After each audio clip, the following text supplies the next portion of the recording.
দেশীয় ফলের স্বাদে উৎসবে মাতি সবার সাথে এ প্রতিপাদ্য বিষয় নিয়ে পটুয়াখালীর কলাপাড়ায় অনুষ্ঠিত হয়েছে ফল উৎসব। মঙ্গলবার সন্ধ্যায় পৌর শহরের অডিটোরিয়ামে স্বেচ্ছাসেবী সংগঠন আমরা কলাপাড়াবাসীর আয়োজনে এ উৎসব অনুষ্ঠিত হয়।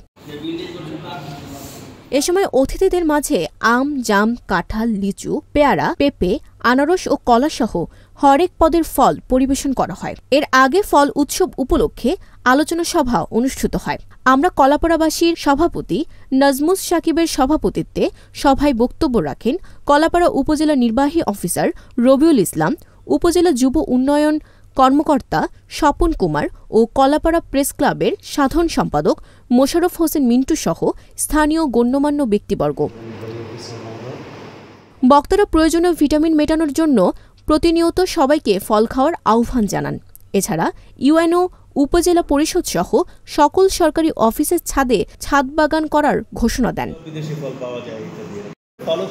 পটুয়াখালীর সংবাদদাতা মনির হোসেনের তথ্য ও ভিডিও চিত্রে ডেস্ক রিপোর্ট।